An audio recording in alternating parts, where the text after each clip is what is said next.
You're listening to the Appleton REIA podcast, a podcast dedicated to understanding the latest tips, tricks, and techniques to be successful in today's market of real estate investing. Appleton REIA podcast. Get ready. Here's the next episode. Hey, once again, it is the Appleton REIA podcast. How are you doing today, people? My name is Dan Alborn, and via the phone today, just because our schedules couldn't meet up, Jacci Conkle. How are you? Excellent. We like doing it on the phone, too. We can still record a fun podcast. Oh, absolutely. I mean, of course, in person is our preference, but, you know, when our lives get busy, sometimes we just got to make it happen, right? Gotta make it happen. Absolutely. We got a good one today, Dan. Oh, yeah, this is one that I think, you know, for me, it took a long time to, I asked this question probably when I got into real estate investing, and really what we're going to dive into today is, should I be a landlord? I think landlording is kind of the easiest and probably the most common way that people think about getting into investing. Wouldn't you say, Jacci? Yeah, I totally agree. And I think most people, over the years, right? Most people, when they hear, you're a real estate investor, they obviously immediately think you have rental property. It's only been in the last, 10, 15 years that could also mean that you flip houses yes. to that point. And that's HGTV, I think, has changed that persona, right, with some of the flip shows and things like that. It's pretty sexy. Landlording as a whole isn't all that sexy, although it can be if you're looking at the money behind it. So on today's podcast, we want to kind of go over the good, bad, and the ugly, I guess, for lack of better terms, of should you be a landlord? And not everyone should. But if you do things correctly, it can really be a phenomenal tool for your investing business. Yeah, I totally agree. Not everyone should, and for a while I should not have been one, probably for a really long time. I bought my first real estate investment property as a rental in 1996, and I was just too green, and I had back then, watched the late night Carlton program. Yeah, I've been there, yes. And I just thought, no money down. Like, I don't have any money to put down. Let me be a landlord. I can do this. And I was going to build this big real estate empire with all these rentals. And then, I bought that first one in 1996 and started dealing with the tenants in the building. And man, I had my butt handed to me, and I bought my next one and I bought it wrong. And it just all started to be a very negative experience for me. So today I like to help people by teaching them more of what not to do or what to be careful of. Right. Along with the good stuff and what to do. But I think knowing what to avoid and what mistakes not to make, right? Yeah. I think that helps a lot more. Well, and I honestly, for me, it was kind of a similar road. I heard all the horror stories, right? And I kind of knew my personality. And I'm like, I don't know. I mean, I could be a sucker for a sob story. I have a pretty big heart. I'm also a business person, but when you're dealing with individuals, I mean, it's hard. It was tough, right? So I'm like, I didn't know if I wanted to jump into that, and almost, I wouldn't say by accident, but it came across a great opportunity that ended up turning into a rental, and now I got a few of those under my belt, and now that I'm in a mission to acquire more. So there definitely is a place, I think, in everyone's portfolio, but just like with anything in investing, you have to treat it properly and do the right things on the front end. Otherwise, you'll find yourself in a very bad situation, and unfortunately, another investor, maybe ourselves, will be calling you asking if you want to sell, right? I agree. And I think there's really like three big buckets, if you will, of category type things that you're looking at. One of them is tenants. The other one is, how you're buying it, financing, or, whatever that money looks like that you're using to buy the property. And then the other one is just really knowing your laws and things like that. So as we break these things down, I think it's really kind of those three buckets where everything falls. Well, let's talk about, we can get into the fun, good stuff, because there's a lot of that, and I think definitely outweighs from a weight factor to the negative stuff, but let's just brush past some of the real adverse side things of being a landlord. And I think you already hit on one of them, Jacci. It's tenants. There's so many things that can go wrong with tenants, right? And so up front, it's all about proper vetting, and Yes. don't get too excited to put someone in your property.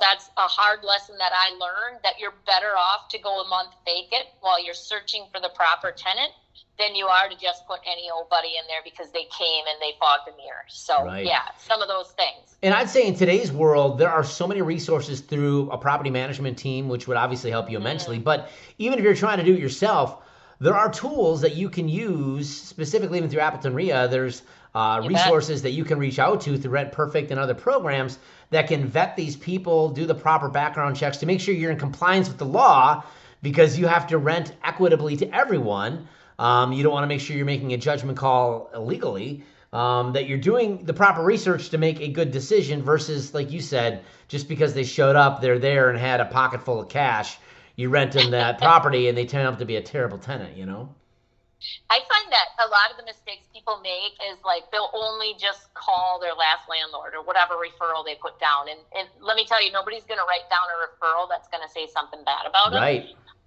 Or they're only looking at CCAP here in Wisconsin, and they're only checking Wisconsin. You really do need one of those companies like, Appleton REIA provides a discount with Rent Perfect, and they have investigators that will pull everything from across the state, or across the country. I was going to say across the country, because a lot of these people could come from out of state. So that's where CCAP fails. That's absolutely it. They could be a total knockdown criminal out of California, but they don't have a record in Wisconsin, so you think they're great. Or they could have an eviction in Illinois, and they come over the border, and now we're renting to them here, and we have no idea their eviction record in Illinois if we're not checking those things. Yep. Yeah. Yeah, and with those tenants, obviously, if you get a bad tenant, we all know some of the horror stories. I'm sure everyone's heard them of just, them coming in, not paying the rent. And then, of course, if they're just complete worthless people, they destroy your property, and then you have to go through the whole battle of evicting them. And, oh, my word, it can become, we've all dealt with that. I've dealt with that with a few rentals I've had. I had a Jim Dandy of one that was even a rent to own, but turned really horrible. So, and I thought I did proper vetting, but so there are always things that can slip through the cracks. So you have those headaches that can really second guess, should I be a landlord?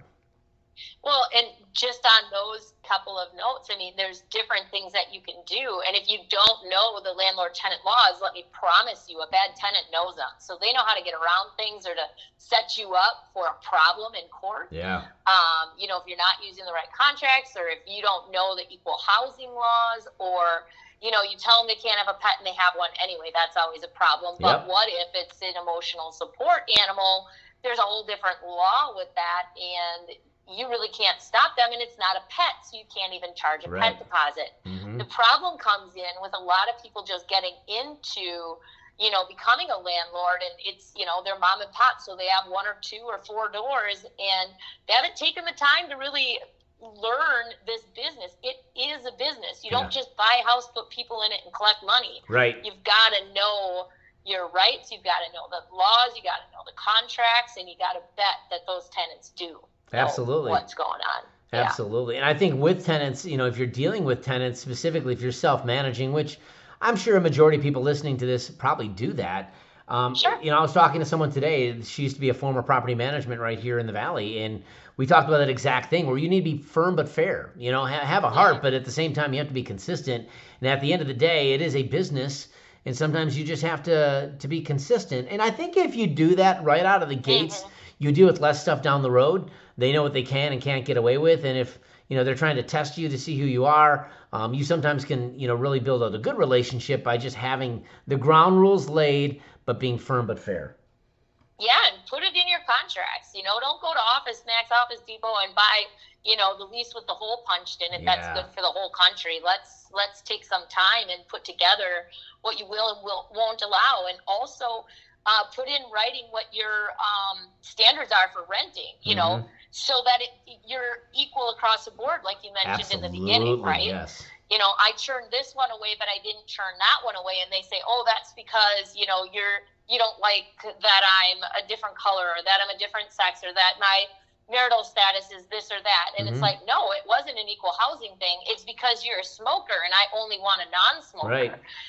Smokers are not protected under equal housing. Correct. And I have it right here in my, parameters of who I will and won't rent to. So Right. it wasn't because of any of those equal housing things. It was because your credit score was too low, or you were a smoker. Anything else that's not equal housing. So Right. if your rental standards say your credit score needs to be this or above, and they were below that, well, then that's the answer. It wasn't some obscure thing. But if you don't have all those things in writing and you're not vetting those things, then it's really hard to prove in court. So 100%. I would agree with you. That's so important.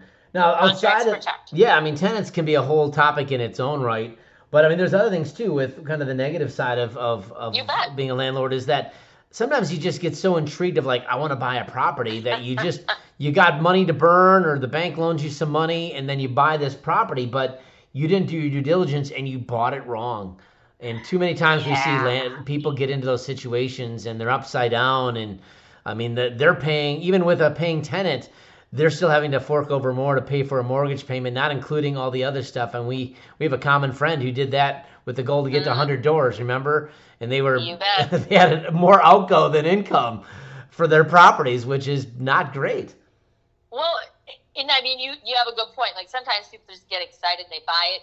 I think a lot of times they just don't understand the numbers. That's true. Or they don't have like a laid out plan of how to run those numbers to make sure that they're safe and that they're going to cash flow. You need to take into account your capital expenditures and maintenance. You'll hear that called CapEx. Yep.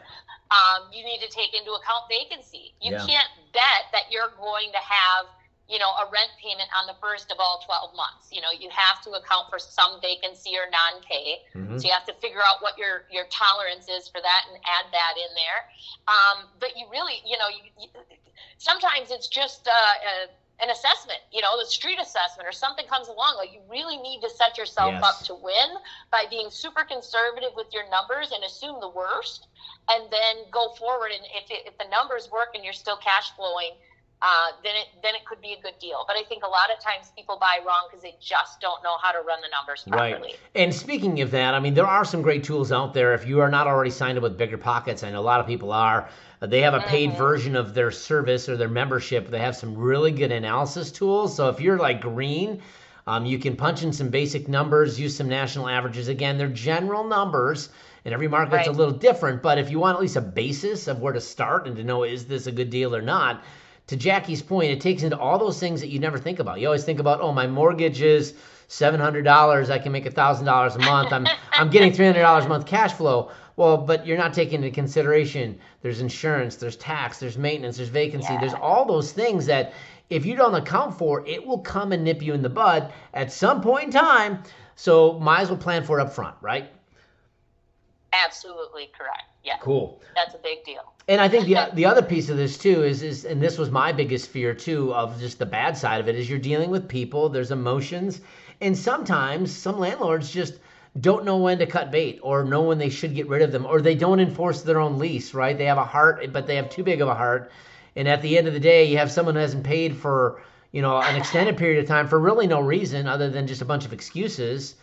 And, or they don't ever raise rents, and so now they have a property that's, under rented excessively. Yeah. So, I mean, there's elements there where it really can be detrimental to you if you don't follow through with, specifically if a guideline or a lease in place and you don't even adhere to it. It's like, what good does that piece of paper do? Might as well just burn it up.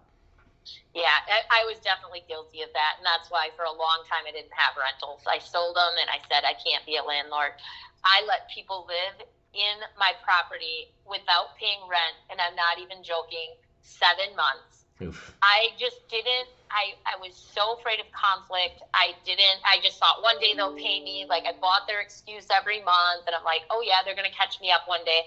When somebody's that far behind, they can't catch you up. Like, right. If they couldn't pay the month, how are they gonna pay 7 months? So reality wasn't really kicking in my brain, and what happened was they felt so guilty. They finally just moved themselves out, which was crazy. Best case scenario, right? What a blessing for me. Yeah. But they did leave me with a $727 electric bill that they didn't pay, and it ended up coming to me because they couldn't collect from them. And it's like, man, Well, I think, and I think that what it comes down to it is, as a whole, most of us have, what's the word I'm trying to say is we have faith in humanity, right? We want to give people the benefit of the doubt. We give second chances. We're willing to look past probably some issues. But the problem is if you aren't consistent and have rules in place, or even if you give them grace in this situation, what's the follow through? You can't be like, oh, it's okay, just catch me up whenever. Well, no, when are you going to pay? When can I expect that? And then if it doesn't get paid, instead of kicking it down the road for 7 months like Jacci did, you can be, it can be a lot shorter time. Of course, you want to follow through your local legal requirements. In the state of Wisconsin, it's different than if you were listening from another state. But filing the proper paperwork, doing the 5 days, and then the eviction process and all that stuff. You have to do that correctly. Otherwise, they'll take you to court and you lose because you did not follow the law. So therefore, the laws are written to really benefit the tenants, which is a good thing, but also can be used adversely against you if you don't follow what's given to you as a landlord to engage in, right? The activities you need to do. So. Absolutely. And that just falls back with really knowing your local laws and the proper contracts and the times. Time is of the essence. So serving those things at the right time. And then, you know what? You maybe can give them some grace, but at least you filed the paperwork. Yes. And, it's there. The precedent is there. And it's okay to just say, hey, okay, let's break this up into payments. Okay, you can't pay me right now, but I need at least this much. Or let's break it into a couple of payments, and if you keep on track with those, I won't, take it all the way to the eviction court. But I'm delivering these to you, and I'm letting you know that this is where we're at. Yeah, so there's definitely a way that we can handle tenants, and we can move into all the good things about being a landlord. Yeah, real quickly, I was just going to say, Jacci, before we get into that real quickly, I think if you get to that point where you have to evict someone and you've done those things, documented it, and they're not following through on that, that just bodes so much better for you because it shows, A, you have a heart, B, you're willing to work with them, and C, they didn't hold up their end of the bargain, so that will look very favorably to you in an eviction court. So I just wanted to add that as well. But yeah, let's get into the good because holy smokes, I know we spent about a good 10 plus minutes talking about all this crap stuff, and it's like, boy, I don't want to be a landlord at all. But let's get into why you should be a landlord, Jacci, and there's so many great things. Well, there's a ton of great benefits, but even just as a bridge from the bad to the good, when people destroy property, it's because they haven't been checked in on. I can't tell you how many landlords I've shared with. I'm like, every 6 months, you go in, you check on the batteries in the smoke detectors because that is our responsibility as the homeowner and landlord, that those smoke detectors and carbon monoxide detectors are in working order. So maybe they took them down because the battery was beeping and they're just too lazy to replace it or too cheap to go buy one. You make sure all of those things are in working order, whether it's a battery or replacing the unit. You check your furnace filters, and you're kind of getting that opportunity to walk inside the property and see how they're keeping it. Yep. And now you can decide if you're going to renew their lease when it comes up or not. Yeah. Because if they're just flat out orders, you can give them a warning. And then when it comes time to renew the lease, maybe that's not the person you're going to renew with. But if they live there for 10 years and you never go in the property, that's your problem. Right. And I think that's, you bring that up. I have annual inspections with mine, but I actually almost like the 6 month better because it gives you a chance to get a pulse. Because a year, a lot of stuff can happen. Now, 6 months, same too. But if you at least have a flavor of what's going on in that unit within 6 months, they've been settled, they lived there for a while, and you can at least address some things with the tenant and they don't resolve it, now you have another case of why you're not renewing their lease.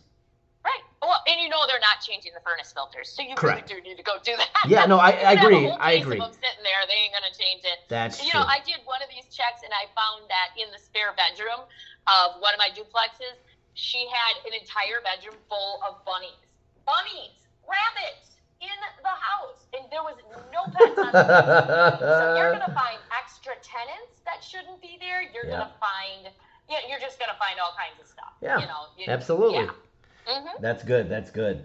Well, but the really good stuff is really good, isn't it? Yeah, absolutely. I mean, and this is where it gets into dollars and cents, right? I mean, some of it's immediate, like the straight cash flow of just bringing extra money into your pocketbook each month. I mean, people that do this well basically can make a plan together where within X amount of time, they can have their monthly expenses paid by rentals. You bet. So there's the cash flow, which I think is when everyone thinks of rentals, that's the number one thing that comes to mind. Oh, cash flow, cash flow. I mean, heck, there's a game built upon that, right? Robert Kiyosaki has that game. Right on. But on top of that, there's immense tax benefits of having rentals. And I know, Jackie, this is kind of a world that I know you know just a little bit about as well. Well, yeah, and not to mention, it's kind of crazy, but even if you have a negative cash flow, you can still come out on the positive just because of the tax benefits. I don't recommend that you go into a property with a negative cash flow, but, you know, you still could come ahead if, like, 1 year your CapEx just kills you. Your tax benefits are still there, and for a lot of people, it'll even bump them down into a lower tax bracket in their overall income. Yes. And so the tax benefits can really be something to look at. So when you're running your numbers, you don't just look at, you know, your expenses and your rental income. You also want to look at what is it going to do for my overall financial picture at tax time. Yeah, what's it going to save me? And it's part of a projection and a plan, right? So I mean, you're going to look at this not in a year. I mean, up front, typically, you know, as you hold the property longer, and most of these are meant to be held long term, you know, you're going to find that it has higher value from appreciation, which is another benefit of what we talked about, to just getting more cash flow. Because if you're financing this, which most people may be doing, you know, the note gets less and less.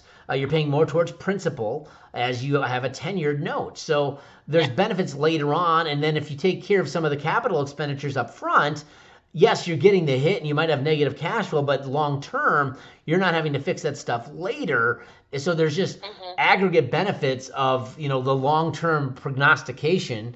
There you go, Jackie. I'm breaking out a big word for you. Of your property, right? And seeing what will this be for me in 10, 15, 20 years to maybe exit out of this or roll it into something else, or who knows what the world holds then, right? Right. And I mean, again, if the market appreciates and, you know, even if you do have a loan, you're adding to that equity side, which adds to your net worth, which, you know, that's what we're all looking for. Yep. We're looking for income producing assets. So, you know, when you have a loan, it doesn't produce as much income, but there's also opportunities on the good side of being a landlord where you can partner with others. Absolutely. There's a lot of people out there with a lot of money that they aren't earning what they would like to earn, but they don't have the time to figure it out. You know, they're doctors, they're lawyers, they're high income earners. They would love to have real estate in their portfolios to kind of help with their taxes and also still provide that cash flow. But they don't have the time, talent, knowledge. They don't have the ability to go out there and take the time that maybe you do. And you can partner with them. You can find the deals. You can have the time. You can have the talent and the knowledge to get the deals under contract. You can bring in their money, and now you've got a partnership where both of you have your roles, and you're sharing in that cash flow.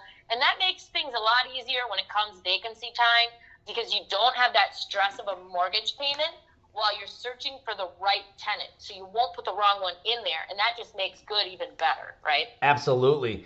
And you'll find as you partner, you're going to be able to do more opportunities too, because with a bank, you know, I mean, obviously when people have limited money, but if you find people, usually people who have wealth have other friends who have wealth. So there's more opportunities, and when you're dealing with someone and structured correctly, it can benefit both people immensely. So that's great there. And I guess the other piece of this is real estate by far is the single best wealth building tool in the world.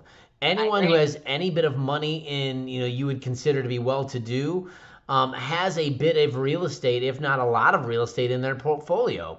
So why wouldn't you want to just duplicate what others have done instead of trying to, you know, create something out of nothing, which there's nothing wrong with that. It's just we can just speak from experience. The reality is everyone needs a place to live. That's not going to change. You know, we can't, that doesn't matter how much automation happens and people lose jobs. At the end of the day, people still need a place to live. So it can be a phenomenal resource. And if you treat it well and take care of it like any business, it'll be a financial benefit for you. Right. You know, and people always say, oh, I want to be a landlord because it's passive. So here's the truth. Real estate can be completely passive if you're willing to give up a little bit of the cash flow and allow another company. You know, you're still going to manage your manager, but if you really found a company and you just wanted to turn it over to them, it could be 100% passive. Most people, it's going to be mostly passive with management. But for a lot of people, they're self-managing and they're just dealing with all this, and then they do it wrong and they get stuck in court, or they're dealing with, destruction and things like that. That's not passive at all. That's just owning your own job. So also realize that up front. But if this is a really good thing as a landlord, you're making sure that you have those expectations, and then you're sending those things out, right? You're delegating the things that you're just not going to do. And good point. I mean, just because you have a property management doesn't mean that your problems are solved. You want to vet those individuals as well. Make sure that they're a quality company. And in our market, there are some good ones out there. So you want to make sure you do your research, talk to other landlords, find out who they're using, what they like. Understand there is no one perfect solution, but you want to find someone that checks the majority of the boxes for you. And for the other things that are important, having good communication is essential. To make sure that you're on the same page with them, and so you don't have to worry about managing them up front. You probably want to, but eventually, if you have a good relationship, they'll know how to contact you. You know how to contact them when necessary. Yeah, one of the biggest, the best tips that I ever got in this arena was that when you're calling somebody's referral, right? Their reference. So you got an applicant, and they said, "Here's my 2 references that you can call and see who I am. Here's my past landlords." When you call them, instead of saying, "Hey, what'd you think of this guy?" and they're renting from them right now and they don't like them, they're going to say good things because they want them out of their building. Yeah. So instead of, or they just are uncomfortable, right? The easiest way to do it is to just say, "Hey, I've got, Bob Jones here. Would you rent to him again? I'm looking at renting to him. If you or me, would you rent to him again?" They're generally more honest with that, and it kind of catches people off guard. Right. I would say the same thing when you're checking in on property managers, and you're checking the references with other landlords. And hey, if you were to start your business all over again, and the property management companies that are out there right now, I know you've used ABC LLC. Would you hire them again? Mm-hmm. And then if they say yes or no, why or why not? Right? Like, just give it one deeper thing. If they say yes, why? Tell me the good. Sure. If they say no, why not? It might have been something petty and you're fine with. Right. But, asking questions that way gives people the opportunity to just be a little bit more honest and just kind of throw it out there. I love it. No. Yeah, no, absolutely. Absolutely. So, as you can clearly see, the great thing about real estate is if you treat it like a business and do the right things up front, you don't have to worry about all the crappy things we talked about earlier, but the benefits far supersede the downsides of what being a landlord's all about. And the great thing is if you are local or in the northeastern Wisconsin area, that is the topic of this month's REIA, right, Jackie? We have a great panel of people. Oh, my gosh. I happen to know one of them. Some real talent on there. Yeah. Very intimately, maybe? Perhaps, yes. Yeah, we really got a great talent with it, on the panel, and a lot of experience, a lot of business under their belts, the good and the bad, right, of experience. And so come with your questions, come with, just armed with all the things that you ever wanted to know about should I or shouldn't I? Or maybe you are a landlord and you're frustrated and you're like, how can I make my business better? Maybe you've only got 1 or 2 doors. How can I make my business bigger without losing my mind? Yeah. Whatever you're looking at doing in this arena, definitely show up. We're going to have everything you're looking for. Absolutely. If you want more information, you can go to appletonrea.com. It's going to be on the 19th of October. You can come for free. If it's your very first time, you go get your visitor's pass, print it off, bring it to the meeting. Of course, there's the meeting itself, which is packed full of information, but more importantly, the after party or the after meeting, I think, is where the magic happens for a few reasons. You just get to meet people. You get to interact. You're going to make great lifelong connections if you really take advantage of it. Too often I see people skirt as soon as the meeting's done. I challenge you, don't do that. Whether it be this meeting or any meeting, hang around, talk to people. Even if you feel like you're out of your league, as long as you're just genuine and trying to learn, there's nothing wrong with that. Be humble, right? Most people in our meeting room, Jackie, I think are open to wanting to share and don't have a problem with that because we all had to start sometime, right? So stick around. If you care to have a beverage or two, you can do that. Otherwise, you never know. There's so much money and deals that are made in the room and the meetings afterwards. Sometimes there's equal, if not more value after the meeting than there is during the meeting. And that's not discrediting or being disparaging to the topics and the speakers, but it's just the value of the local community that we have here in our area, and specifically the club. So I would challenge you to come check it out. Rubbing shoulders and networking is where a lot gets done. You know, Absolutely. You get your questions answered at the meeting itself, but rubbing those shoulders later and networking and asking your private questions to this person or that's going to get you there. Absolutely. AppletonREIA.com. It's just that simple. Go online, find your information about a lot of great things. There's local vendors, if you become a member, that you can save pretty substantially. I mean, Office Max, Office Depot, I keep saying those people. If you have any copies, there's no way you could even do it as cheap as they do with the discount we get. It's dumb. I think I had them print up and laminate some things, and it would have costed me multiple hundreds of dollars, and let's just say I literally felt like I had to pay them for what they did. I mean I did, but I'm just saying I had so much value in what they provided. So that's just one of the many vendors nationally and the local vendors that we have. You can check it out, AppletonREIA.com. For that, the dates, and for other future events, or if you're looking for coaching and things of that nature, there's tools on there and local things that you can be tied into as well. All right, Jackie. Let's wrap this show up here and get it going. We will see you at the 19th. It's at the Doubletree in Appleton for the meeting. Otherwise, till we talk again, you've been listening to the Appleton REIA Podcast. Have a good one. You've been listening to the Appleton REIA Podcast. For more information and other episodes, visit us at AppletonREIA.com.